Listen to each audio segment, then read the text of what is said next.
বাংলাদেশের বাইরে পৃথিবীর বিভিন্ন প্রান্তে যেখান থেকে চ্যানেল আই দেখছেন আপনাদের সকলকে সাদর আমন্ত্রণ তৃতীয় মাত্রা দেখবার জন্য। প্রিয় দর্শক, আজকেও ঢাকা এবং আশপাশের জেলাগুলোতে কারফিউ এবং যথারীতি গতকালকের মতোই সকাল 10টা থেকে 5টা পর্যন্ত বিরতি।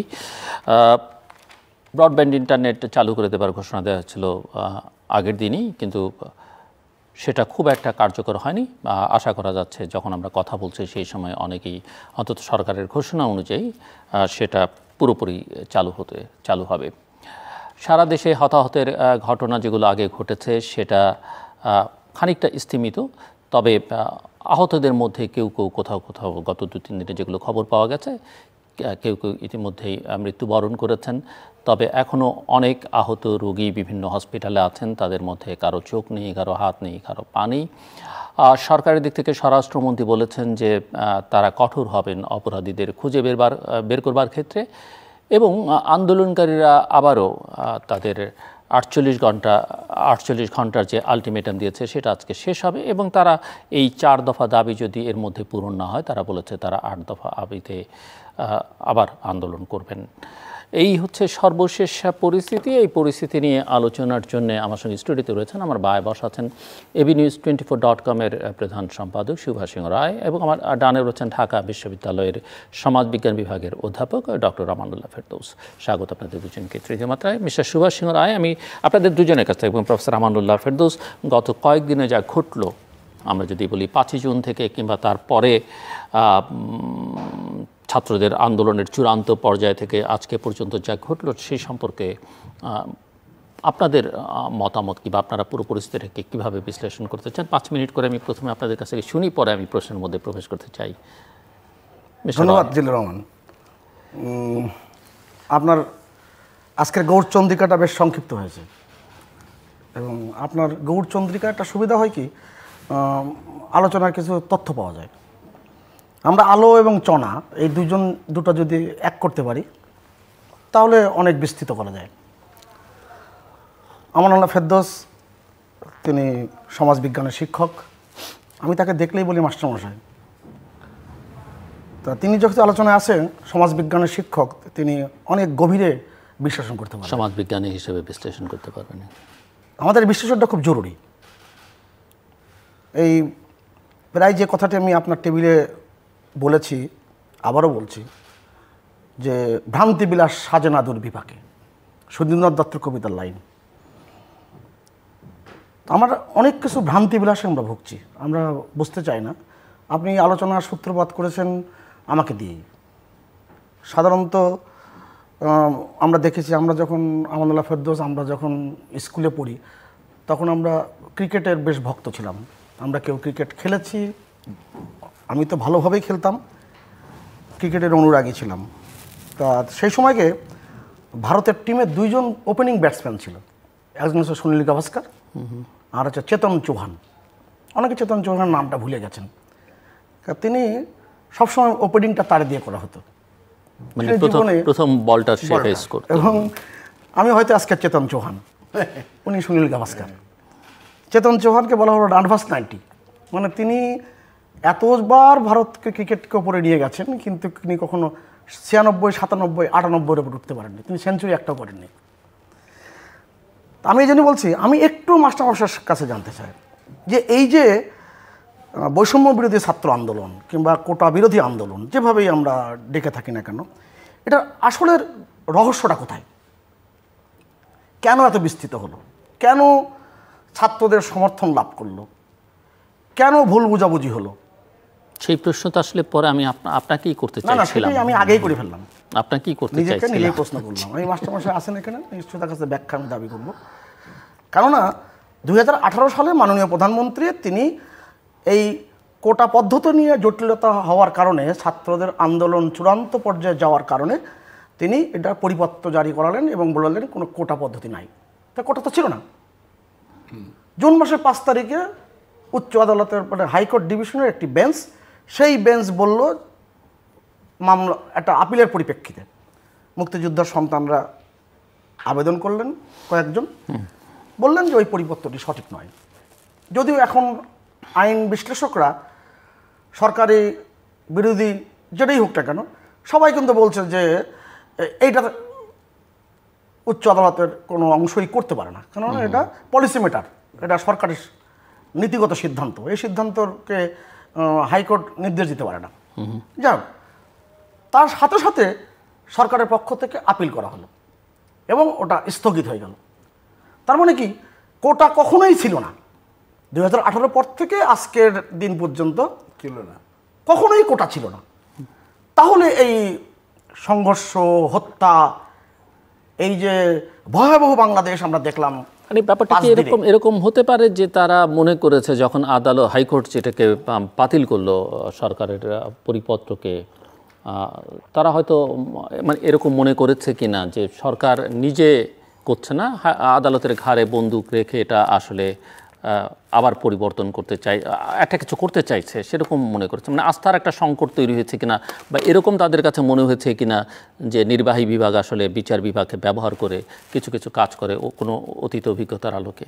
নিশ্চয়ই আপনার এই পুরো কথাটা আপনার সম্পূর্ণ নিজের না, আমার কোনো কথাই আমার নিজের না, আমার হচ্ছে দর্শকদের প্রশ্ন, আপনাদের প্রসঙ্গ, আমার কোনো কথাই নিজের না। আমাদের এই সমাজে 53 বছরে, আর আমার নিজের কথা থাকলে আমি তৃতীয়মাত্র সেটা ব্যবহার করি, সেটাই বলছি আমি, সেটা দর্শক বুঝতে পেরেছে এবং দর্শক আপনাকে চেনে এবং জানেন, সেই কারণে আমি আর বাড়ায় বলার প্রয়োজন নাই। আমি আপনাকে একটু খোলামেলা বলি, আমাদের গত 53 বছরে আমাদের অনেক কিছু প্রবৃদ্ধি হয়েছে, সমৃদ্ধি হয়েছে, আবার পাণ্ডিত্যের তেজস্ক্রিয়তাও অনেকে ভরপুর হয়েছে।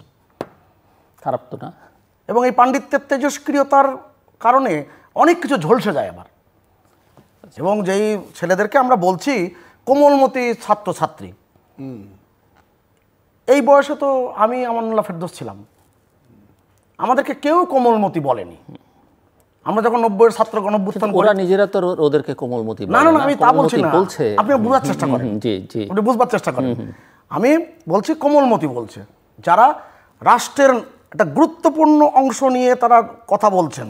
এমনকি বিএনপির একজন স্থায়ী কমিটির সদস্য, চট্টগ্রামের বাড়ি, নাম বলছি না কারণ যে লোক সামনে থাকে না তার নাম উচ্চারণ না করাই ভালো। না, পলিটিক্স এটা জায়েজ, আপনি করতে পারেন, আমি তো ওই অর্থে এখন রাজনীতি করি না, পলিটিক্যাল ডিসকাশন। আমি আপনাকে একটা কথা বলি, তিনি বললেন যে শুধুমাত্র কোটা সংস্কার নিয়ে কথা বললে হবে না, তোমাদেরকে রাষ্ট্র সংস্কারের জন্য স্লোগান দিতে হবে, রাষ্ট্রের এই ব্যবস্থাপনা পরিবর্তন করতে হবে। তার মানে আশকারা দেওয়া। এই যে যারা এটা বুঝিয়েছে যে আদালতের ঘাড়ে বন্দুক রাখা হচ্ছে, আদালতকে দিয়ে করানো হচ্ছে, সম্পূর্ণরূপে বিভ্রান্তির জাল বিস্তার করে। যেটা আপনার স্মরণ থাকবার কথা যে রোড সেফটি মুভমেন্ট যখন হয়েছিল, এবং সেই ছেলের মেয়েরাই এখন আসলে এই আন্দোলনের মধ্যে অনেকে আছে, কারণ তারা বয়স হয়েছে, তখন কিন্তু তারা রাষ্ট্র মেরামতের কাজ চলছে, তাদের প্ল্যাকার্ডে বা বিভিন্ন পোস্টারে তখন লেখা ছিল রোড সেফটি মুভমেন্টের সময়। জিল্লু ভাই, এই বিশ্ববিদ্যালয় ক্যাম্পাস অলিগলি আমি যেমন চিনি, আমানুল্লাহ ফেরদৌস চেনেন, দর্শকের অনেকেই চেনেন। কে কখন কোন স্লোগান কি কারণে দেয়, কার উস্কানিতে দেয়, কাদের উস্কানিতে দেয়, কাদের মদতে দেয়, এটা সমাজ বিজ্ঞানের বড় শিক্ষক হিসেবে তিনি যেমন বোঝেন, জানেন, এবং যেহেতু বিশ্ববিদ্যালয়ের ভিতরে তার সবচেয়ে বড় চলাফেরা এখন, উনি আমার চেয়ে ভালো জানবেন। কিন্তু আমিও একেবারে কম জানি না। আপনি আমাকে বোঝান, এই স্বাধীন সার্বভৌম বাংলাদেশে এখন যেভাবেই ব্যাখ্যা করেন না কেন, যে এটাকে স্যাটায়ার করা হয়েছে, অমুক করা হয়েছে, তুমি কে আমি কে, রাজাকার রাজাকার, ঢাকা বিশ্ববিদ্যালয়ের মাটিতে স্লোগানটি হবে, এইটে ভাই যত ছাত্রদের আমি ভালো বলি না কেন, আমার মনের মতো ছাত্ররা আমার কথা শুনুক না কেন, আমি এটা মেনে নিতে পারি না।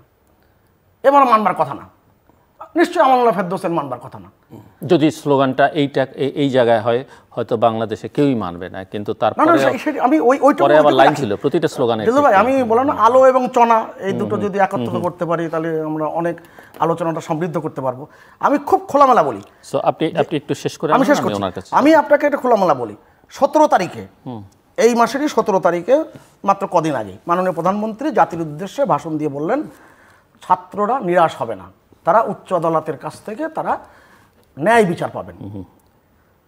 এবং সবচেয়ে বিভ্রান্তিকর বক্তব্য যে বলা হলো যে হাইকোর্ট ডিভিশন কেন আগে এই সিদ্ধান্ত নিল না, কিংবা উচ্চ আদালত অর্থাৎ অ্যাপিলেট ডিভিশন কেন যেটা পরে করলো সেটা আগে করলো না। আমার কাছে খুব অবাক লাগে যে একটি আদালতের একটি কাজ সম্পূর্ণ না হওয়া পর্যন্ত আরেকটি আদালত সেখানে প্রবেশ করতে পারে না। এবং আমাদের সংবিধানের 104 অনুচ্ছেদে বলা হয়েছে complete justice, complete justice high court division দিতে পারে না। একমাত্র অ্যাফিলিয়েট ডিভিশন দিতে পারে। আবার বলা হয়েছে এই জ্ঞানীগুণীরাই বলেছেন, মানে জ্ঞানীগুণী তাকিয়ে বলছি মানে আমানুল্লাহ ফেরদৌস না, তার চেয়ে অনেক বড় বড় জ্ঞানী আছে যারা পাণ্ডিত্যের দেশকৃতা ভরপুর। তারা নিশ্চয়ই ছাত্রদেরকে বুঝিয়েছেন যে ওই নির্বাহী আদেশ গত কয়েকদিনের আগে আমি শুধু শুনলাম নির্বাহী আদেশ, সবাই বলছেন নির্বাহী আদেশ কখন আসে, মানে এগুলো তো বিবেচনার বিষয়। উচ্চ আদালতের বিচারাধীন কোনো বিষয়ে নির্বাহী আদেশ আসতে পারে না, 1। 2, আবার বলা হলো যে আগেও তো হাইকোর্টের রায় পরিবর্তন হয়েছে, উদাহরণ দেখানো হলো, অনেকের হয়তো এটা মনে নাই, কেন আপনি কি ভালো করে জানেন যে আমাদের ডিমেনশিয়া নামে একটা রোগ আছে এবং অ্যামনেশিয়া নামে একটা রোগ আছে, একই নিউরো সায়েন্সে বলে, এবং আলজাইমার আছে। আমি জানি না এটা এই তিনটার মধ্যে কোনটাই আমাদের এই পণ্ডিতরা আক্রান্ত হয়েছেন। তারা কিন্তু বললেন যে রায় পরিবর্তন করা হয়েছে, কিন্তু মনে থাকার কথা কাদের মোল্লার রায় পরিবর্তন হয়নি। যুদ্ধ অপরাধীদের যে আইন, বিরোধী যে আইন, সেই আইনে সরকারের পক্ষ থেকে আপিল করার কোনো বিধান ছিল না, সেই আইন পরিবর্তন করা হয়েছে। আইন পরিবর্তন রায় পরিবর্তন করা এক না। অর্থাৎ এই জায়গায় বিভ্রান্তি ছড়ানো হয়েছে, বললাম না যে এই বিভ্রান্তিটা কখন দেওয়া আছে। সো আমি প্রফেসর আমানুল্লাহ ফেরদৌসের কাছে যাওয়ার আগে আপনার কাছে একটা প্রশ্ন আমি রেখে যেতে চাই, সেটা হচ্ছে যে আপনি এক সময়, আমরা সবাই জানি, দর্শকদেরও হয়তো অনেকেই জানেন, যে এক সময় অত্যন্ত প্রখ্যাত ছাত্রনেতা ছিলেন আপনি, এবং বহু আন্দোলন সংগ্রামে সামনে থেকে নেতৃত্ব দিয়েছেন বিশ্ববিদ্যালয়ে। হ্যাঁ, আমি সেই অহংকারের সাথে, এমনকি আমরা জানি যে 90-এর যে সরকারের পট পরিবর্তন, সেটাও মূলত ছাত্র আন্দোলনের কারণেই। আপনি কি মনে করেন বাংলাদেশের ছাত্র আন্দোলনে, বা আপনি যখন, আপনারা যখন নেতৃত্বে ছিলেন, কিছুটা ছাত্র রাজনীতির সঙ্গে আমি নিজেও যুক্ত ছিলাম, ছাত্ররা সবসময় অন্যের কথায় চলেছে বা শুনেছে, এটা কি আপনি সবসময় মনে করেন কিনা বা বিশ্বাস করেন কিনা?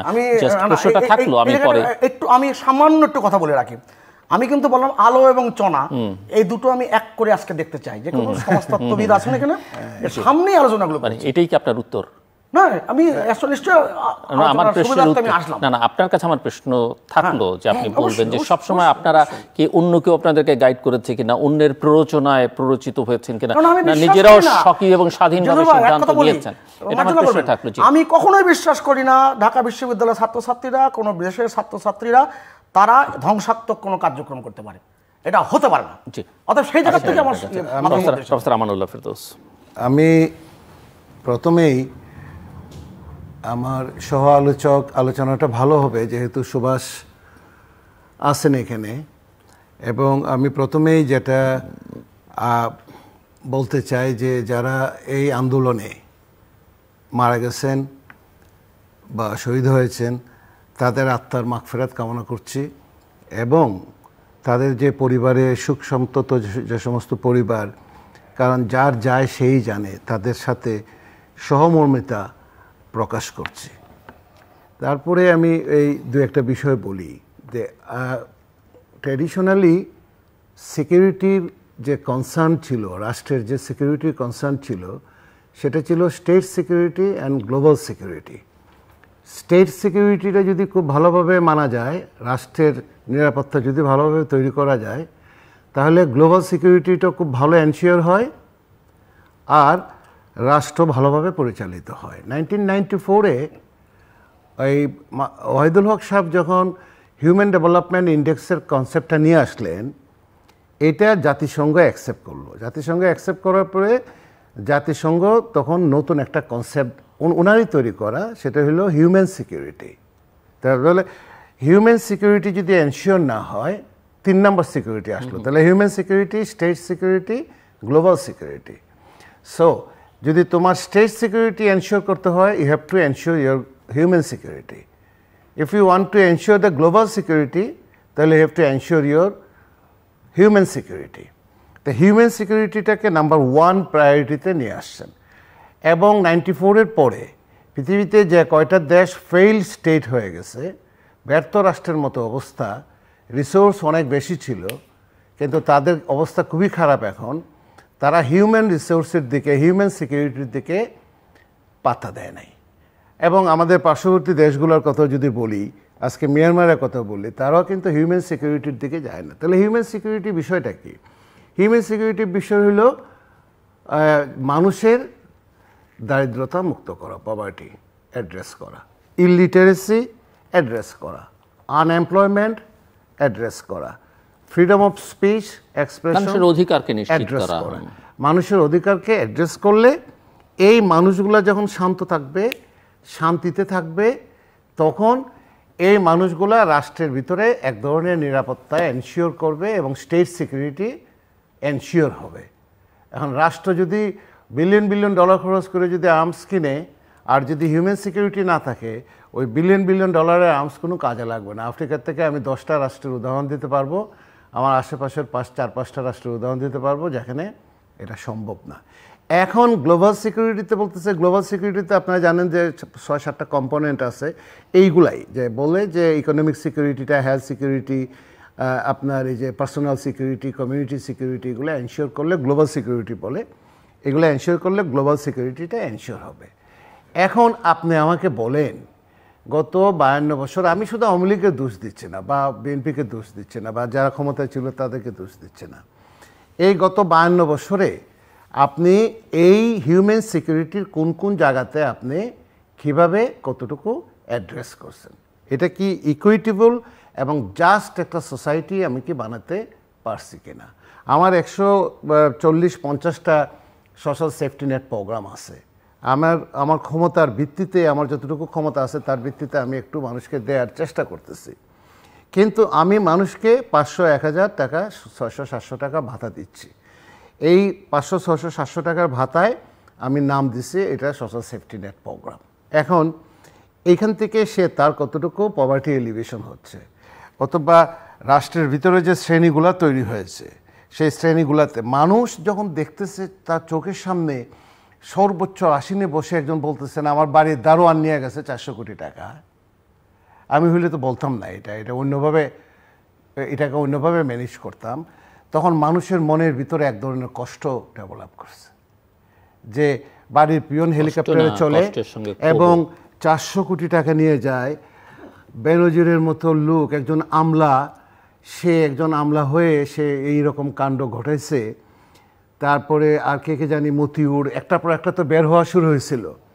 এগুলো দেখার পরে 9 কোটি বাচ্চা, 14 থেকে 29 বছর বয়সের প্রায় 90 মিলিয়ন, মাইন্ড ইট, 9 থেকে 29 বছর বয়সের এই দেশে 90 মিলিয়ন ইয়থ অ্যান্ড অ্যাডোলেসেন্স, তারে যদি আপনি মনে করেন যে ব্যাকল, সে তো জেনজি, মিলেনিয়াম জেনারেশনও না, সে জেনজি মানে জেনারেশন, সে এই জেনারেশনের ছেলে মেয়ে, সে তো আমার জেনারেশনের ছেলে মেয়ে না। তার যে ইগোটা ডেভেলপ করছে, সেই ইগোটা তো আমার ইগো না। তাকে যখন আপনি একজন নাম করা রাইটার যখন বলে আমি ঢাকা বিশ্ববিদ্যালয়ের ক্যাম্পাসে যাব না, রাজাকারকে দেখতে চাই না, ঢাকা বিশ্ববিদ্যালয়ে যারা কোটা আন্দোলন করছে তারা রাজাকার, তারা রাজাকারের বাচ্চা, তারা রাজাকারের ছেলে মেয়ে। বা আমি যখন একটা রাষ্ট্রের সর্বোচ্চ ভালো পজিশনে থাকি, আমি কি এটা বলতে পারি যে সবাই তো আমার, সবাই আমার না? এখন ওনাকে হয়তো মিসকোট করছে, হ্যাঁ এটা দিস ইজ অলসো ট্রু, মিসকোট করছে। উনি হয়তো সবাইকে রাজাকার বলেন নাই, বলছেন যে রাজাকারের নাতিপুতি, সত্যটা বলতে হবে। কিন্তু এই কথাটাকে এখানে আনার কোনো দরকার ছিল? যে তাহলে ঢাকা বিশ্ববিদ্যালয়ে যতক্ষণ পর্যন্ত ক্যাম্পাসের ভিতরে ছিল আন্দোলনটা, ততক্ষণ পর্যন্ত এটা আমরা কীভাবে কন্টেইন করলাম? কারণ আমরা কন্টেইন করছি কারণ আমাদের ছেলেমেয়েরা আমাদের দরজা ধাক্কাচ্ছে, ধাক্কাক, আমাদেরকে আজে বাজে কথা বলতেছে, বলুক, আমাদেরকে ঢাকা বিশ্ববিদ্যালয়ের ভাইস চ্যান্সেলরকে গিয়ে তারা বারবার যাচ্ছে, ডেমনস্ট্রেশন করতেছে, আমরা বলছি যে করুক, ছেলেমেয়েরা তো ডেমনস্ট্রেশন করবেই, দেখি তারা কতটুকু পর্যন্ত যায়। ঢাকা বিশ্ববিদ্যালয়ের ক্যাম্পাসের ভিতরে একটা মেট্রো রেল স্টেশন ছিল না, সেখানে হাত দিছে। ঢাকা বিশ্ববিদ্যালয়ের আশেপাশে কেপিআই ভরা না, সেখানে কোথাও হাত দিছে? কোথাও হাত দেয়। আপনি যেই 16 তারিখে আপনি কথাটা বললেন যে ফু মারা উড়াই দিব, আপনি যখনই আপনি 16-17 তারিখের দিকে আপনি বললেন আমার এই যে ছাত্রলীগই যথেষ্ট, ছাত্রলীগ কি কোনো প্যারামিলিটারি ফোর্স, কোনো স্ট্রাইকিং ফোর্স বাংলাদেশের?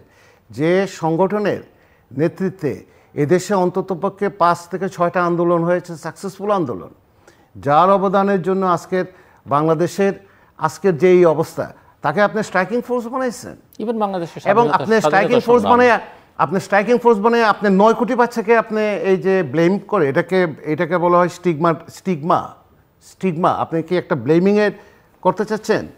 সে তো একটা ট্রায়াল দেখালো আপনাকে, সে কতদূর পর্যন্ত যাইতে পারে তার একটা ট্রায়াল দেখাইলো। এবং এইখানে এই যে গায়ত্রী স্পিভাকের নাম শুনছেন, মাঝে মধ্যে ঢাকাতে আসতেন, তো গায়ত্রী স্পিভাকের সাথে সেদিনও কথা হচ্ছিল। উনি অসুস্থ, ওনার একটা বিখ্যাত তত্ত্ব আছে, ক্যান সাবলটান স্পিক। সাবলটান তো স্পিক করতে পারে। এখন আমার এইখানে এত সহজ একটা সুন্দর একটা বিষয়, এই বিষয়টাকে দুইটা একটা ওয়ার্ড মাত্র এটাকে স্পার্ক করে আজকে আপনার সারা দেশে এমন ঘটনা ঘটেলো, রাষ্ট্রের ভিত্তিমূলে আঘাত করলো, রাষ্ট্রের সভরেন্টিতে আঘাত করলো, মানুষের মানসিকতার ভিতরে এমন একটা আঘাত আসছে যে মুক্তিযুদ্ধ দেখে নাই, যে আপনার এই যে ৬২ ছাত্র আন্দোলন দেখে নাই, ৬৯-এর গণ অভ্যুত্থান দেখে নাই, যে এরশাদের শাসনামল দেখে নাই, সে দেখলো এটা। আমি এতগুলো লোক মারা গেছে ওই সময় ৬২-তে, ৬৯-এ এতগুলো লোক মারা গেছে, এরশাদের শাসনামলে এতগুলো লোক মারা গেছে, এতগুলো লোক মারা যায় নাই। আজকে প্রথম আলোতে দেখেন বুলেটের ছবি দেখাচ্ছে, বাবা তার মেয়ে বসা ছিল এই শাড়ি রুমে, বুলেটের ছবি দেখাচ্ছে। এই বুলেটটা আসলো কোথা থেকে? আপনি বলতেছেন রাবার বুলেট মারা হচ্ছে, তাহলে এই বুলেটগুলো আসলো কোথায়? এখানে অনেক ধরনের তথ্য আছে, কে মারছে, কীভাবে মারছে, এই হচ্ছে ওই হচ্ছে, এখানে তদন্ত কমিটি হবে, বিচার বিভাগ তদন্ত কমিটি হবে, এই হবে ওই হবে ইত্যাদি ইত্যাদি হবে। তার আগে আমি তো বলতে পারি না যেটার জন্য সুভাষ দায়ী, তার আগেই তো আমি বলতে, কারণ এখানে ওই যে ড্রামাটার্জি একটা আছে, ড্রামাটোলজি, সেটা ব্যাক স্টেজে এক ধরনের ড্রামা হচ্ছে, ফ্রন্ট স্টেজে এক ধরনের ড্রামা হচ্ছে। ব্যাক স্টেজে ড্রামাগুলো যতক্ষণ পর্যন্ত বের না হবে ততক্ষণ পর্যন্ত আমি ফ্রন্ট স্টেজে বলে যদি দেই, তাহলে তো আমি জানি কারা করতে, তাহলে তো এই প্রবলেমটা তো সলভ হবে না। এবং সারা পৃথিবীতে দেখা গেছে military solution is not a solution. Military দিয়ে আপনি সুন্দর রাখতে পারেন, শান্তিপূর্ণ রাখতে পারেন, দেশকে সাময়িকভাবে নিয়ন্ত্রণের ভিতরে রাখতে পারেন। এবং আমাদের এই যে দেখেন, এই যে সেনাবাহিনী নামার পরে কিন্তু দেখেন ঠান্ডা, কারণ সেনাবাহিনীর প্রতি মানুষের একটা রেসপেক্ট আছে। এবং সেনাবাহিনীও এবার দেখলাম খুব শান্তিপূর্ণভাবে এবং রেসপেক্টফুলভাবে। কিন্তু মাঝখানে 17, 18, 19 তারিখে যে ঘটনাগুলো ঘটলো, এই ঘটনাগুলো ঘটার কি কোনো প্রয়োজন ছিল? তাহলে আমি একটা মূল কথাটা যেটা, সেটা হলো যে নেশন স্টেট তৈরি করার জন্য আমার যে মূল আইডিয়াটা, ক্ল্যান স্টেট ছিল। আপনি তো জানেন রাষ্ট্র তো ছিল না, রাষ্ট্র তো আমরা বানিয়েছি। তারপরে সিটি স্টেট, ক্ল্যান স্টেট থেকে সিটি স্টেট হইয়া এখন তো আর ফিউডালিজম না, এখন কি সামন্ততন্ত্র আছে, এখন কি ম্যানর সিস্টেম আছে, এখন কি সার্ফ আছে, এখন কি ফিউডাল লর্ড আছে, তা তো নাই। এখন তো সুভাষ ট্যাক্স দেন, আপনি ট্যাক্স দেন, আমি ট্যাক্স দিই, আমার ট্যাক্সের পয়সায় এই কারেন্ট চলে, রাষ্ট্র চলে। এখন তো হইলো এটা তো হইলো রাষ্ট্রের যারা চালাচ্ছেন তারা তো হইলো আমার জন্য তারা কাজ করতেছে।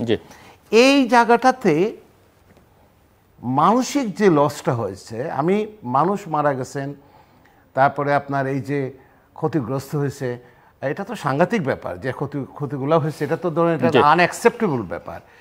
কিন্তু আরও কি বড় কোনো ক্ষতি হইতে পারত যদি মব হয় এবং মব যে সাইকোলজি নিয়ে যারা কাজ করে, সেই মব সাইকোলজিতে আরও কোনো মারাত্মক ক্ষতি হইতে পারতো, রাষ্ট্রের ভিত্তিমূলে আঘাত করতে পারতো একটা নেশন স্টেটের। সেই প্রশ্নটাও কিন্তু আমাদেরকে আজকে চিন্তা করতে হবে। আমার আন্দোলনটা তো ঢাকা বিশ্ববিদ্যালয়ে সাকসেসফুলি আমরা ম্যানেজ করতেছিলাম। আমি আসছি আবার আপনার কাছে। মিস্টার সুভাষ সিংহ রায়, প্রশ্ন যেটা এই আলোচনার মধ্যে, সেটা হচ্ছে যে এই ঘটনা এড়ানো যেত কিনা, কেন ঘটলো? প্রফেসর আমানুল্লাহ ফেরদৌস যেমনটা বলছেন, কিছু শব্দ, কিছু বাক্য আসলে পুরো পরিস্থিতিকে উত্তপ্ত করে দিয়েছে। এবং ওই যে একটা ঐতিহ্যবাহী সংগঠনকে একটা হেলমেট বাহিনীর ভূমিকায় নিয়ে যাওয়া হয়েছে, এটা একটা দিক। দ্বিতীয় দিক হচ্ছে কেউ বলছেন যে এটা, বা সরকারের দিক থেকে প্রায় নিয়মিত বলা হচ্ছে যে এটা বিএনপি এবং জামাত করেছে। আবার ধরেন আমি আজকেই একটা লেখা পড়ছিলাম একটা পত্রিকায়, দেশের মোটামুটিভাবে ভালো প্রচারিত একটি পত্রিকা, এবং যিনি লিখেছেন তিনি সরকার সমর্থক একজন সাংবাদিকই। তিনি লিখছেন যে এই বিএনপি জামাত বলে কাকের মতো চেঁচালে হবে না, তাহলে প্রকৃত অপরাধীদের খুঁজে বের করা যাবে না। এবং তিনি আকার ইঙ্গিতে যেটা বলবার চেষ্টা করছেন যে, বা সরকারকে খুঁজে দেখবার চেষ্টা করছেন যে এই ঘটনাটা যখন ঘটতে শুরু করেছে, আন্দোলনটা শুরু হলো, তখন আসলে দেশে অনেক দুর্নীতির খবর প্রচারিত হতে শুরু করলো। সেই মহা দুর্নীতিবাজরা এই ঘটনা তাদের থেকে দৃষ্টি আড়াল করবার জন্য করলো কিনা, সেটাও খুঁজে বের করা দরকার। আরেকটা প্রশ্ন হচ্ছে যে কেউ মনে করেন যে সাধারণ মানুষের সঙ্গে জড়িয়ে গেছে সকল ধরনের মানে আমাদের তো শিক্ষা ব্যবস্থার অনেক গুলো ভাগ আছে, সবাই এর মধ্যে জড়িয়ে গেছে এবং সাধারণ মানুষ যখন যেখানে নামে বা একটা মব তৈরি হয় সেখানে আসলে কোনো কিছু নিয়ন্ত্রণে থাকে না, নিয়ন্ত্রণ করা খুব ডিফিকাল্ট হয়, অস্ত্রের মুখে সেটা নিয়ন্ত্রণ করা যায় না। তো এই হচ্ছে মোটামুটিভাবে কতগুলো তত্ত্ব নানান জনের, আপনার ভাষায় আপনি কি জন্য বলছিলেন পাণ্ডিত্যের সরি, এটা একটা। আরেকটা হচ্ছে আমার ছোট্ট দুটো প্রশ্ন, যে এখানে আমরা হত্যাযজ্ঞ দেখেছি, ধ্বংসযজ্ঞ দেখেছি, কিন্তু আমরা যেটা লক্ষ্য করছি যে কেউ কেউ শুধুমাত্র হত্যাযজ্ঞের কথা বলছেন, কেউ কেউ আবার শুধুমাত্র ধ্বংসযজ্ঞের কথা বলছেন, আবার কেউ কেউ হত্যাযজ্ঞ ধ্বংসযজ্ঞ সব মিলিয়েই পুরো পিকচারটা দেখবার চেষ্টা করছেন। সো সুবিধা মতো যার যা সুবিধা মতো এক ধরনের ন্যারেটিভ তৈরি করবার চেষ্টা করছেন, কিন্তু আসলে এইভাবে ন্যারেটিভ দিয়ে একটা বয়ান তৈরি করে আর্টিফিশিয়ালি সমস্যার সমাধান হবে কিনা। এবং আরেকটা, আপনি যেহেতু একদম রাজনীতির ভেতরকার মানুষ, মানে একবার ছোটবেলা থেকে তৈরি হয়েছেন সেভাবে, সরকারের দিক থেকে বা ক্ষমতাসীনদের পক্ষ থেকে এটার কোনো রাজনৈতিক সমাধান করবার চেষ্টা ছিল বলে কেউ মনে করেন না, বল প্রয়োগের চেষ্টাটা প্রধান। দ্বিতীয় কথাটা হচ্ছে যে কেউ কেউ মনে করেন, আপনি কাউন্টার করতে পারেন, যে সেই চেষ্টা ছিল না, তার একটা লক্ষণ যে এই পুরো প্রক্রিয়ার মধ্যে যেসব সরকারের মন্ত্রীবর্গ বা রাজনৈতিক নেতৃত্বকে সামনে আনা হয়েছে তারা বেসিক্যালি পলিটিশিয়ান না, মানে তাদের পলিটিক্যাল সেই অর্থ কোনো ব্যাকগ্রাউন্ড নেই। অথচ আওয়ামী লীগে শত শত শত শত ইভেন মন্ত্রিসভায় যারা বহু সংকট সমাধান করেছেন তাদেরকে পিকচারে দেখা যায়নি। So it's your turn. না, আপনার মাঝখানের যে কথাগুলো নিশ্চয়ই আলোচনা আমাদের করতে হবে। আমি সবার কথাই বলেছি। না, আলোচনা করতে হবে। আমি তো মন্ত্রমুগ্ধ হয়ে আমানুল্লাহ ফেরদৌসের কথা শুনছি, খুবই ভালো ব্যাখ্যা মনে হচ্ছে যে আমি সমাজ বিজ্ঞানের একটা ক্লাস শুনতেছি, এবং 50 মিনিটে ক্লাস না পেলেও অন্তত 7-8 মিনিটে 10 মিনিটে ক্লাস তো পেলাম, কম পাওয়া না নিঃসন্দেহে। একটা কথা বলেছেন, সত্য কথাটা বলতে হবে, এটাই আমাদের সংকট রয়েছে। আমাকে অনেকে বলেছেন যে এদের স্লোগানের ভাষা নিয়ে আমাদের মাথা না ঘামানোই দরকার। স্যাটায়ার করেছে, ক্ষুব্ধ হয়েছে, কিন্তু এটা মনে করতে হবে যে আবার এই জাতির ঐতিহ্যের এবং এই জাতির যে ভিত্তিমূল যে কথাটা বারবার, এখানে আরেকটা জাস্ট একটু ইন্টারাপ্ট করি, সরকার চালাতে হলে বা রাজনৈতিক সমাধান করতে হলে আপনি যে কোনো প্রতিপক্ষের সঙ্গে, সে যত খারাপই হোক না কেন, ভিন্ন হোক না কেন, প্রতিপক্ষ হিসেবে দাঁড় করছি না, তার সঙ্গে তো আপনি আলোচনা করবেন। নেতৃবর্গকে দেখলাম আলোচনার তোয়াক্কাই তারা করেন না, আলোচনার দ্বার উন্মুক্তই ছিল। আমি না করেছেন একটা পর্যায়ে, অনেক উদাহরণ আছে। সংকটটা কোথায় হয়েছে, আলোচনার সুযোগ নেই। আমি বলি এই সংকটটা তৈরি করা হয়েছে, কেন করা হয়েছে, কিভাবে করা হয়েছে, এই ব্যাখ্যা চলতেই থাকবে। আমি একটা শুধু বলি যে অধ্যাপক সিরাজুল ইসলাম চৌধুরী একবার একটি বিতর্ক সভার একটি দলের দলনেতা ছিলেন, শিক্ষক বনাম ছাত্র, টিএসসিতে হয়েছিল। আমি ছাত্রদের পক্ষে ছিলাম, অনেক বক্তা ছিলেন। সিরাজুল ইসলাম চৌধুরীর ওই বক্তৃতা আমার কাছে এখনো মনে পড়ে। আমাদের বিষয়বস্তু ছিল, এটা টিএসসিতে হয়েছে, পুরো অডিয়েন্স কিন্তু ছাত্রদের, এবং বিষয়বস্তু ছিল বিশ্ববিদ্যালয়ের ছাত্ররা নয়, শিক্ষকরা সুখী। আমরা শিক্ষকদের বিরুদ্ধে যা বলা উচিত সেটা বলেছি, যা বলা উচিত না তাদের বেশি বলেছি, বিতর্কে যাওয়া হয়, এবং পুরো অডিয়েন্স যেত আমাদের পক্ষে, মুহুর্মুহু তালি, ভালো বললেও তালি, না বলতে পারলেও তালি। অধ্যাপক সিরাজুল ইসলাম চৌধুরী বললেন যে আমার প্রিয় ছাত্ররা যে কথাগুলো বললেন এর মধ্যে যুক্তির চেয়ে আবেগ খুব বেশি। তিনি আরও বললেন, আমার কাছে প্রতিটা কথারই কিন্তু উত্তর আছে, আমি জবাব দিতে পারি, কিন্তু আমি এখন জবাব দিতে পারছি না, কেননা আমি শিক্ষক আর তারা ছাত্র। এই যে সীমাবদ্ধতা, এই জন্যই হচ্ছে ছাত্ররা সুখী, শিক্ষকরা নয়। আমি সবসময় মনে রাখি বিষয়টা। আপনি দেখেন, কবি শামসুর রহমান অসাধারণ একটা কবিতা লিখলেন, একটি মোনাজাতের খসড়া, আপনার মনে আছে? সেই কবিতায় তিনি লিখলেন, হে পরওয়ারদিগার, তুমি আমাকে একটা সাচ্চা রাজাকার বানিয়ে দাও। তার ক্ষুব্ধ হওয়া এবং এই যে রাজাকারদের জাতীয়করণ করে ফেলার যে চক্রান্ত, যে অপচেষ্টা, এটার বিরুদ্ধে তিনি একটা বিদ্রোহের কলম ধরলেন। তাহলে কবি শামসুর রহমান গ্রহণ করতে পারেননি, ছাত্রদের পারেন না? না, ছাত্র ওটা হচ্ছে কবিতা, আর স্লোগান তো কিন্তু অনেক ভিন্ন জিনিস। আমি ওই জায়গায় আমি খুব সচেতন হয়ে কথাগুলো বলছি, আমি দুটোই জানি, দুটোই বুঝি। এখন রাষ্ট্রের দায়িত্ব আছে। আপনার সাথে আমি সম্পূর্ণ একমত। শেষ করি। বঙ্গবন্ধু শেখ মুজিবুর রহমানের 7ই মার্চের ভাষণকে কবি নির্মলেন্দু গুণও কিন্তু এটি সবকিছু কবিতা বলেছেন। হ্যাঁ, সব ঠিক আছে। আমি ওই জায়গাটাই বলছি যে অধ্যাপক Amanullah Ferdous human development, global development এবং সিকিউরিটির কথা বলছেন, হিউম্যান সিকিউরিটি এবং ন্যাশনাল সিকিউরিটির যে প্রসঙ্গ নিয়ে আসছেন, এটাই আলোচনার সবচেয়ে গুরুত্বপূর্ণ বিষয়।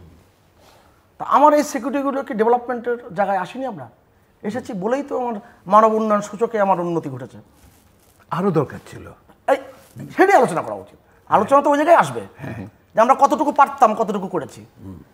আগের দিনে কেন 2008-এর আগে, নির্বাচনের আগে কেন ওই সরকারগুলো পারেনি?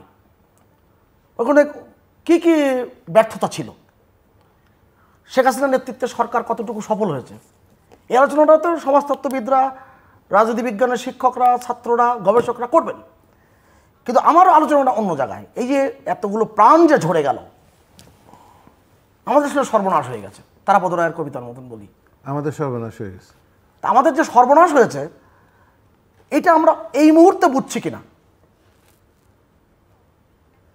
কারণ যে ক্ষতচিহ্ন পুরো ঢাকা শহর ব্যাপী হয়েছে, যে বিধ্বংসের যে চিহ্ন, যে ভয়াবহতা, আমার ধারণা দর্শকরা, সারা দেশের নাগরিকরা তার 100 ভাগের 1 ভাগ দেখতে পেরেছে।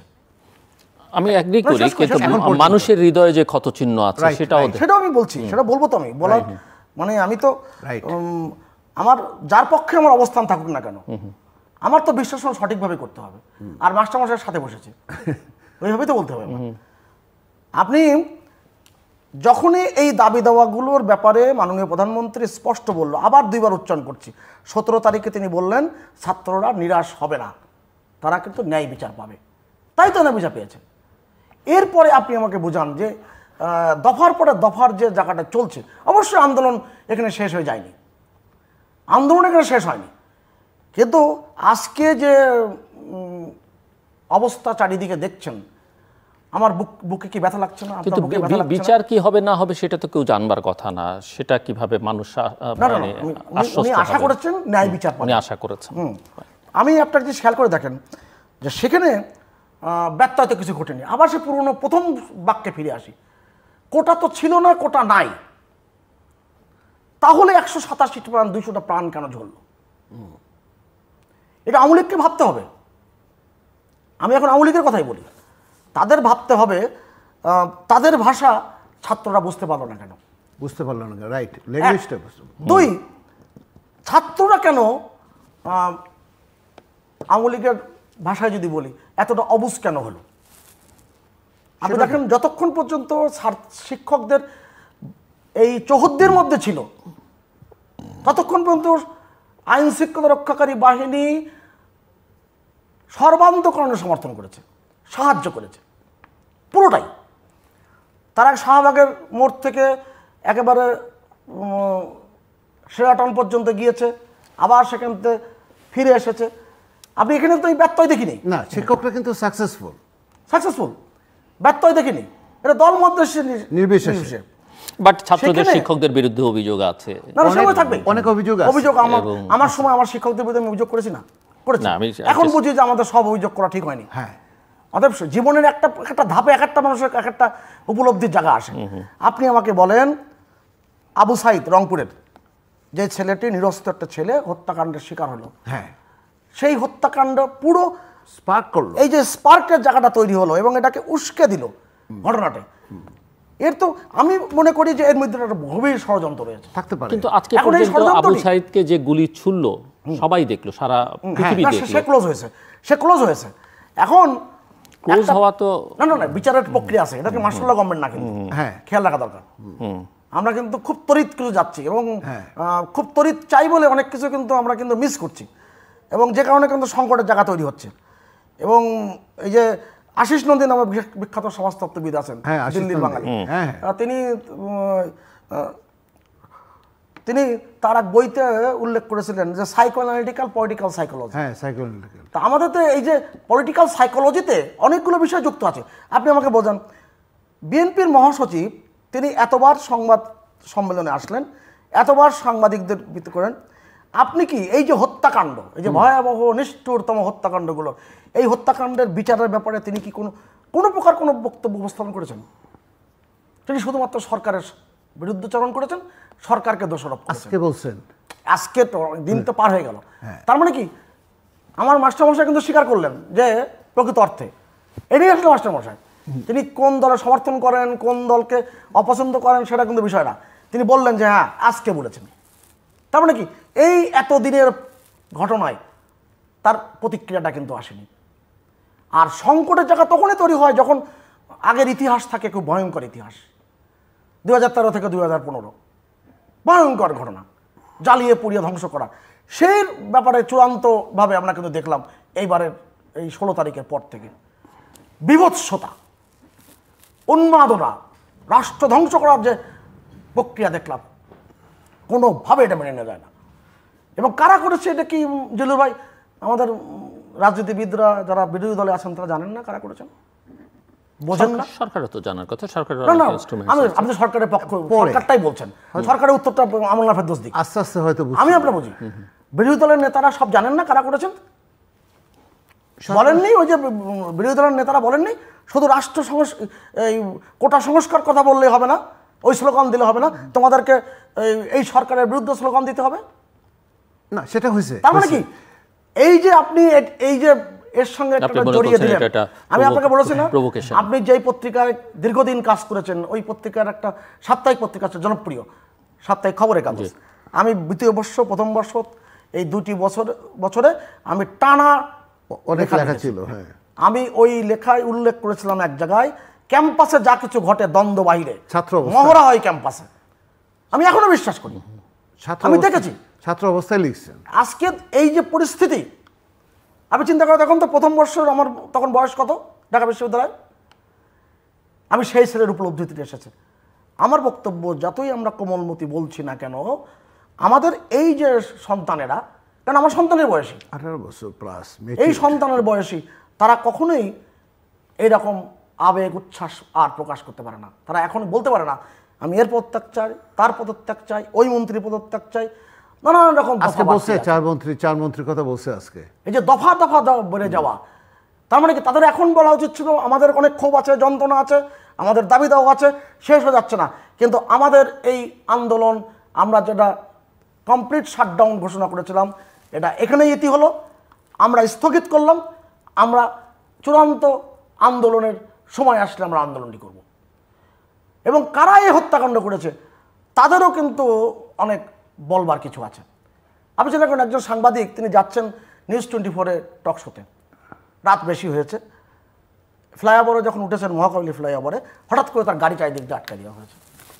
নিশ্চয়ই একজন ছাত্র না। তারা বলছেন যে এই শটডাউনে আপনি কই যান, মানে তারা শাটডাউনও বলতে পারে না, বলার কথাও না, আপনি এই শটডাউনে কই যান, নামেন আপনি। ওই যে হিউম্যান সিকিউরিটি, ওই যে হিউম্যান সিকিউরিটি, তার মানে তো এই যে আমানুল্লাহ ফেরদৌস যেগুলো বলছেন, এগুলো তো আলোচনার দাবি রাখে, এবং বাংলাদেশের এই আলোচনার প্রেক্ষাপটগুলো আমার থাকা উচিত। এবং বিশ্ববিদ্যালয়ের নিরাপত্তার ব্যাপারটা আমাদের সবাই ভাবতে হবে। কেন এক ভাই আরেক ভাইয়ের ওপরে আক্রোশে ফেটে উঠবে? কেন একটা বোন তাকে বেঁধে রাখা হবে? কেন বেঁধে রাখার প্রক্রিয়ায় গেল? কেন চট্টগ্রামে 6 তলার থেকে 15 জন ছাত্রলীগের ছেলেকে নিচে ছুঁড়ে ফেলে দেওয়া হবে? এই যে যন্ত্রণার যে প্রেক্ষাপটগুলো, এইটা কিন্তু আমাদের কিন্তু ভাবতে হবে। আমাদের ভাবতে হলে আমাদের সকলেই কিন্তু এই অসহায় জাতি মরিচে ডুবিয়া জানে না সন্তরণ, কান্ডারি আজ দেখিব তোমার মাতৃ মূর্তিপণ, জাতীয় কবি কাজী নজরুলের বিখ্যাত কবিতার লাইন। আমার প্রফেসর সিরাজুল ইসলাম চৌধুরী আমারও শিক্ষক, আমার সাবসিডিয়ারি ছিল তখন অনেক আগে। তো আমার গুরুত্বটা বেশি, কারণ আমি বিজ্ঞানের মাঝে মধ্যে গিয়ে স্যারের আমি সিরাজুল ইসলাম চৌধুরী ক্লাস পাইনি, মাঝে মধ্যে আমি স্যারের ক্লাসে গিয়ে বসে থাকতাম, যেহেতু ওই ডিপার্টমেন্টে যাওয়া আসা করতে হইতো। তো স্যারের মতো আমিও কিন্তু অনেক কথা বলতে পারবো না, এটা বলা সমীচীন হবে না, এবং সব কথা বলতে নাইও। ওই যে বললাম রবীন্দ্রনাথ দত্তের বিখ্যাত কবিতা, হ্যাঁ, সব কথা সব সময় ড্রামাটোলজিতে যারা পড়ে ড্রামাটাইজি তারা জানে যে সব কথা বলতে নাই, সোসাইটি টিকবে না। আমিও কিন্তু সব কথা বলতে পারবো না, সমাজ টিকবে না, সমাজ ভেঙে যাবে, সমাজ টিকবে না, বলতে পারবো না। কিন্তু আপনি আমাকে বলেন বাংলাদেশে জঙ্গিবাদ জঙ্গিবাদ জঙ্গিবাদ বলে আমরা যারা জঙ্গিবাদের প্রজেক্টটা ইম্পোর্ট করলাম বিভিন্ন সময় জঙ্গিবাদ বলে, আমরা ক্যাটেগরিক্যালি স্টাডি করে, আমার তো একটা স্টাডি করার পরিচিত আছে, ক্যাটেগরিক্যালি স্টাডি করে আমরা সরকারকে দিলাম বিভিন্ন সময় এবং বিভিন্ন এজেন্সিকেও আমরা দিলাম যে আমাদের সমস্যাটা কোথায় হতে পারে। আপনি এই সায়দাবাদ থেকে ধরে একদম চিটাং রোড পর্যন্ত ওই জায়গা পর্যন্ত যে ঘটনাগুলা, এখানে কোন সব প্রতিষ্ঠানগুলো গড়ে উঠছে, এদেরকে প্রমোট করছে কে, এদেরকে প্রমোট করলো কে?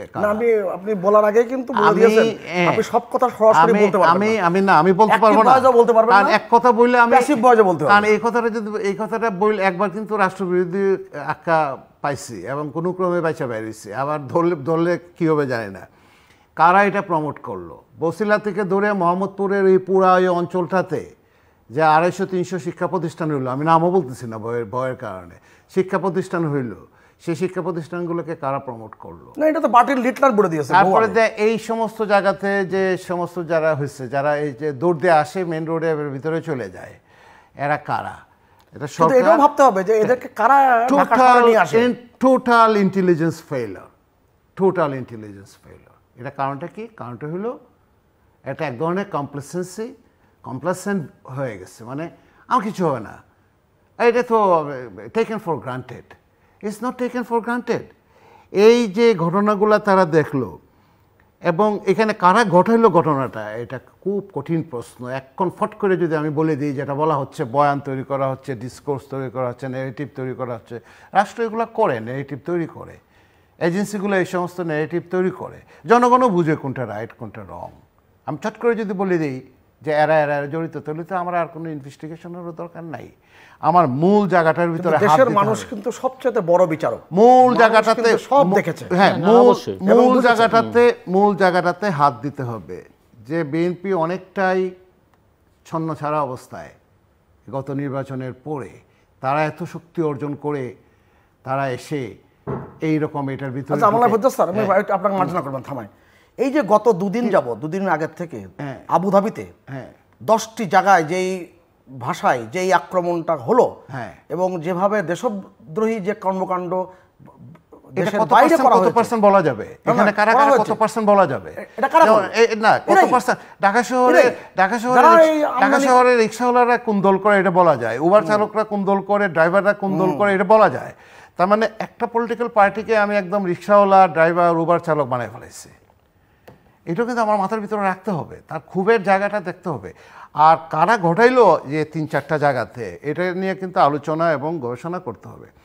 13 এবং 14-তে 15-তে যে ঘটনাগুলো বাংলাদেশে ঘটে তার এবং বর্তমান যে ঘটনাগুলো ঘটে, রাস্তার শক্তিতে আওয়ামী লীগ কিন্তু স্টাডি আছে ঢাকা বিশ্ববিদ্যালয়ে, রাস্তার শক্তিতে, রাজপথের শক্তিতে, সহিংসতার শক্তিতে আওয়ামী লীগ কিন্তু অনেক উপরে, সবগুলো দলের উপরে। কেউ পারে না রাজপথে, কেউ আওয়ামী লীগের সাথে ফাইট করে পারে না।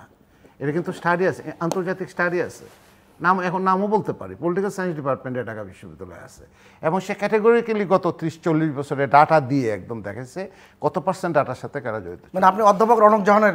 না, রৌনক জাহান আমাদের পলিটিক্যাল সায়েন্সের একটাই ভালো ছেলে, ইদানিং কাজ করতেছে, সে তার কাজ আছে। আর রৌনক জাহানদের কাজ তো আছেই।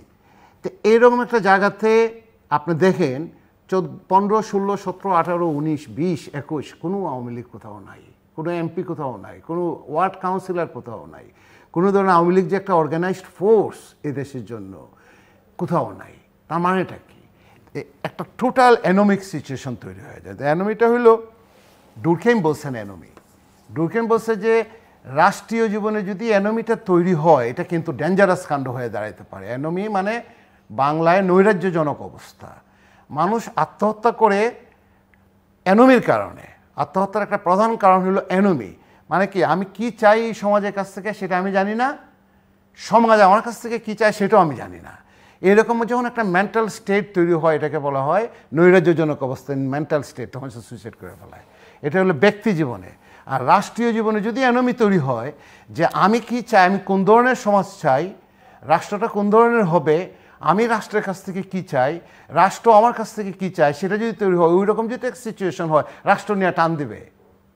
সেটা ডুরখেইমের সেই বিখ্যাত তত্ত্ব, দ্য বইয়ের নাম হলো দ্য সুইসাইড এবং অ্যানোমি। এখন রাষ্ট্রের ভিতরে, সমাজের ভিতরে কোথায় অ্যানোমি তৈরি হয়েছে সেটা কিন্তু খুঁজে বের করতে হবে।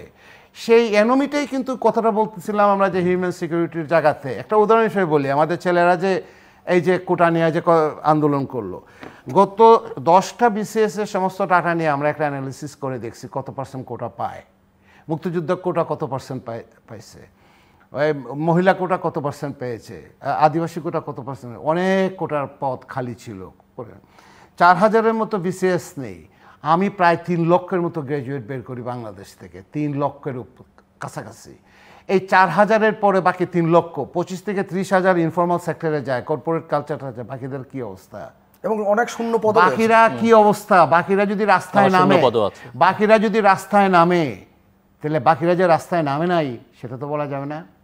আমার যে সেই ক্ষত, যে কারণে আমার যা এর ভিতরে বেশ কিছু ক্ষত তৈরি হয়েছে বিভিন্ন জায়গাতে, যে কৌমিওয়ালারা আওয়ামী লীগের ভোট ব্যাংক, সত্য কথাটাই বলি, আওয়ামী লীগের ভোট ব্যাংক, কারণ বঙ্গবন্ধু তাদের জন্য অনেক কাজ করছেন, তারা আজীবন ধরে এখানে আওয়ামী লীগের ভোট ব্যাংক। সেই কৌমিরা কি এখন আওয়ামী লীগের পকেটে আছে? আর সেই হেফাজত আছে, সেই জায়গাতে আছে? এরা ডাক দিলে তো উলু পোকার মতো মানুষ এসে হাজির হয়। সো আমি যে কথাটা বারবার বলার চেষ্টা করতেছি, আমার কথাটা খুবই ক্লিয়ার। মিশেল ফুকো বলছে পাওয়ারটা লিগ্যালাইজড হইতে আসতে পারে, ইনস্টিটিউশনাল ফর্ম থেকে আসতে পারে, রুলস থেকে হতে পারে, এবং অপ্রেসিভ একটা সিস্টেমের মাধ্যমে পাওয়ার তৈরি হতে পারে। এটা হলো জেনারেল ডিসকাশন অফ পাওয়ার, ক্ষমতা কোথা থেকে আসে। কিন্তু আমি 1 সেকেন্ডে শেষ করে ফেলাই।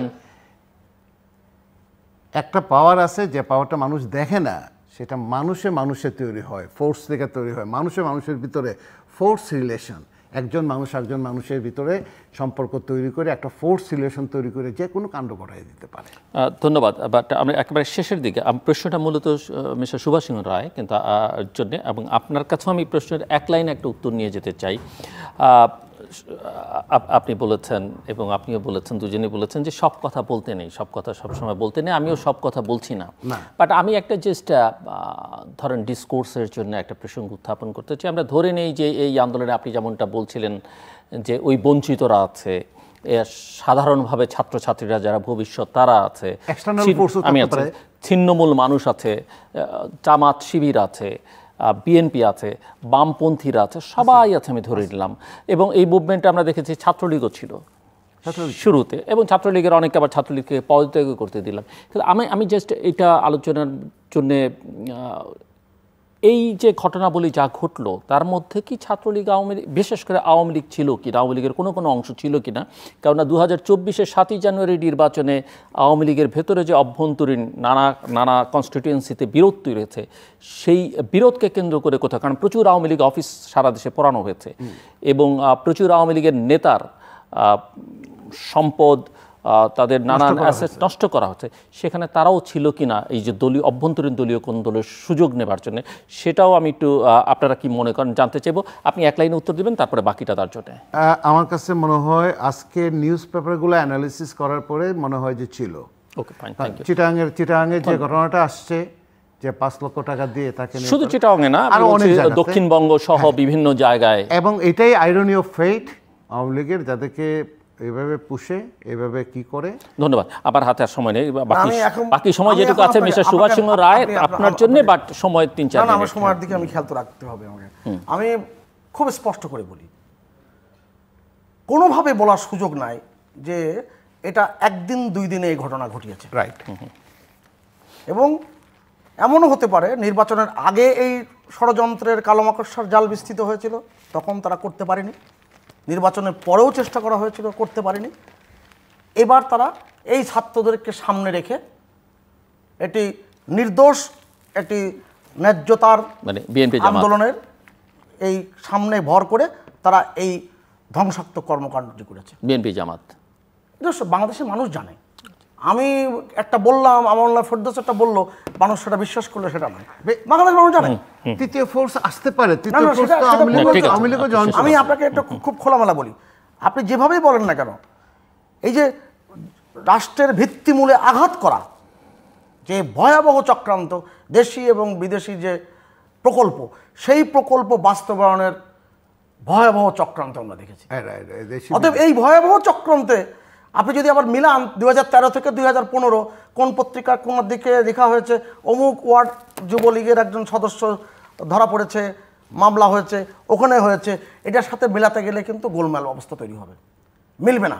কারণ মানুষ দেখেছে, সারা বাংলাদেশের মানুষ দেখেছে কারা এই ধ্বংসযজ্ঞ চালাচ্ছে। দেশি বিদেশি একটা শব্দ উচ্চারণ করে, দেশি বিদেশি, এবং এই চক্রান্তটা হয়েছে। আপনি চিন্তা করতে পারেন কত দূর রাষ্ট্রদ্রোহী হলে তারা দুবাইতে পর্যন্ত এই ঘটনা সম্প্রসারিত করতে পারে। না, জিওপলিটিক্স একটা কারণ। অতএব এই যে কারণগুলো অনেকে বলছে, এটা আমাদের কিন্তু খুব গভীর হয়ে ভাবায়। নিশ্চিত করে আপনার সঞ্চালনায় আজকে আমি খুব দৃঢ়তার সাথে বলি, সরকারকে এবং সরকারি দলকে এই বিষয়ে গভীর মনোযোগ দেওয়ার জন্য আমি আহ্বান জানাই। হিউম্যান সিকিউরিটিটা গভীরভাবে মনোযোগ দেবার, কেননা ব্যাপারটা আমরা যখন এগিয়েছি, আমরা যখন সমৃদ্ধি অর্জন করেছি, আমরা যখন মেট্রো রেল করে ফেলেছি, সেই মেট্রো রেলের অনেকের জ্বালার কারণ হয়ে দাঁড়িয়েছে। এবং সেই মেট্রো রেলে যেভাবে আঘাত করেছে, 5,000 10,000 মব এসে এটাকে এইভাবে ধ্বংস করতে পারবে না, যেভাবে আগুন ধরানো হয়েছে। মব সাইকোলজিটা এরকম, যেভাবে ডাটা সেন্টার আগুন জ্বালানো হয়েছে, সেভাবে স্বাভাবিকভাবে আগুন ধরানো না। অতএব সব কিছু পরিকল্পনা মাফিক নীল নকশা অনুযায়ী কালো মাকড়সার জাল বিস্তৃত করা হয়েছিল, সেইভাবে কিন্তু সম্পন্ন করেছে। অতএব রাষ্ট্রদ্রোহীদেরকে রাষ্ট্রদ্রোহী কথা বলতে, আমানুল্লাহ ফেরদৌস বলেছেন সত্য কথা বলতে হবে। আসেন আমরা কোদালকে কোদাল বলি। বাকি এটা কি যেটা বলা যায়, উনি যেমন বলছেন যে মবের পক্ষে সবই সম্ভব, যার যেখানে যেরকম স্বার্থ ছিল বা যেরকম ক্ষোভ ছিল সেটা ব্যবহার সবাই করেছে। 59 বয়সে অনেক মব দেখেছি রাজনীতির আন্দোলনে। আমার ঢাকা বিশ্ববিদ্যালয়ের যে ছাত্র সমাজের 10 দফা, সেটা আমি যখন জগন্নাথতলা ছাত্র সংসদে নির্বাচিত সহসভাপতি ছিলাম, আমার ছাত্র সংসদের দপ্তরে হয়েছে। বাংলাদেশকে আমি চিনি, বাংলাদেশের মডার্ন স্টেটটাকেও বুঝতে হবে। মডার্ন স্টেটে তখন এরশাদের বিরুদ্ধে আন্দোলনে 2 জনের লাশ পড়াতেই সরকার পরিবর্তন হয়ে যায়, 200-এর উপরে লোক মারা যাচ্ছে না। শ্রী রাধা দত্ত কালকে একটা ইন্টারভিউ দিলেন, দেখলাম ভারতের এই যে গ্লোবাল ইউনিভার্সিটি, জিন্দাল ইউনিভার্সিটি, এবং সে কিন্তু এটা উড়িয়ে দেয় নাই যে এখানে এক্সটার্নাল জিওপলিটিক্সের কোনো ধরনের কোনো ইফেক্ট নাই, সেটাও কিন্তু সে উড়িয়ে দেয় নাই। জটিল করে কথা বলাও কিন্তু পণ্ডিতদের একটা বড় দক্ষতা। হ্যাঁ, যদি জিওপলিটিক্যাল ইনফ্লুয়েন্স থেকে থাকে তাহলে তো আমি ফট করে বলতে পারি না অমুক জড়িত, তার মানে জিওপলিটিক্যাল একটা ব্যাপার স্যাপার আছে। মাস্টার মশাই আপনি বলেছেন কোদালকে কোদাল বলতে হবে, তবে সামনে দেখেছেন কারা হুঙ্কার দিয়েছে, কারা করেছে, কারা নির্দেশ দিয়েছে। তবে এইরকম আন্দোলনে যখন আন্দোলন হয়, এইরকম আন্দোলনে 52 বছরের ইতিহাসে দেখা গেছে যে থার্ড ফোর্স যারা পলিটিক্যাল পাওয়ার হোল্ড করে তারা ঢুকে। মিথ্যা কথা বলার দরকার নাই, কেন ঢুকবে না? বিএনপি তো ঢুকবে, বিএনপি তো বলছে আমরা সাপোর্ট দিচ্ছি, কোটা আন্দোলনকে সাপোর্ট দিচ্ছি। মারামারিতে সাপোর্ট দিচ্ছে কিনা এটা এখন তারা প্রমাণ করে। না সেটা আপনি বলেন। না, আওয়ামী লীগ যতগুলো আন্দোলনে, এইটুকু খোলামেলা বলা উচিত। আন্দোলন হয়েছে এইটুকু খোলামেলা বলবেন, যতগুলো আন্দোলন হয়েছে, আমি বলি পদক্ষেপ। না আমি বলি যতগুলো আন্দোলন হয়েছে বাংলাদেশে, সবগুলো আন্দোলনে আওয়ামী লীগ থার্ড ফোর্স হিসেবে ঢুকে নাই। আমি এক ক্যাটাগরি, না এটা মিলানো যাবে না, মিলানো যাবে না। আজকে যদি হয়তো কোনো কর্মকাণ্ডে যখন ঘটেছে তখন কোনোদিনই আওয়ামী লীগ বলেনি এর মধ্যে জড়িত। আমি লাস্টে একটা কথা বলে আমি শেষ করতে চাই। আমি লাস্টের কথাটা যে বলতে চাই, শেষ করতে হবে এক লাইনে। ওই যে মিশেল ফুকো তার একটা পাওয়ার নিয়ে কথা বলছে, তো আমরা ডিসকোর্স, ন্যারেটিভস, পাওয়ার এগুলো নিয়ে কথা বলতেছি। মিশেল ফুকুর বলছে where there is a power there is a resistance. এইটা সরকারের ভুলে যাওয়া ঠিক হবে না। আমি অ্যাবসলিউট পাওয়ারটাকে যদি আমি এইভাবে ব্যবহার করতে চাই তাহলে অ্যাবসলিউট রেসিস্ট্যান্স কিন্তু হবে না। না এটার ব্যাখ্যা কিন্তু আপনার যে ব্যাখ্যা, সেই ব্যাখ্যার নিয়েও কিন্তু কথা আছে। ধন্যবাদ। যারা রাষ্ট্রীয় ষড়যন্ত্র করছে তাদের চোখে আমরা দেখছি। Late people decide. আপনাকে বলতে হবে, আমাকেও বলতে হবে। দর্শকরা দেখবেন এবং কারা রাষ্ট্র ধ্বংস করতে চায়। দর্শক অনুষ্ঠানের শেষ প্রান্তে আমরা সামাজিক যোগাযোগ মাধ্যম এবং ফেসবুক, ইউটিউবে যারা তৃতীয় মাত্রা দেখতে অভ্যস্ত তারা এখনও দেখতে পাচ্ছেন না, সেই জন্য আমরা দুঃখিত। আশা করি খুব শিগগিরই আপনারা সামাজিক যোগাযোগ মাধ্যমে তৃতীয় মাত্রা দেখতে পারবেন এবং টেলিভিশনের পর্দায় আশা করি যে আপনারা বাধাহীনভাবে দেখতে পারবেন নিয়মিত। প্রফেসর ডক্টর আমানুল্লাহ ফেরদৌস এবং মিস্টার সুভাষ সিংহ রায়, অসংখ্য ধন্যবাদ এই আলোচনা অংশ নেবার জন্য। দর্শক, আমার দুই অতিথির অত্যন্ত জ্ঞানগর্ভ আলোচনা আমরা শুনলাম এবং অনেক তাত্ত্বিক বিশ্লেষণ আছে, সেই প্রসঙ্গে না যাই। প্রশ্ন দুটো, একটা হচ্ছে এত প্রাণ কেন চলল এবং এত ধ্বংসযজ্ঞ কেন হলো।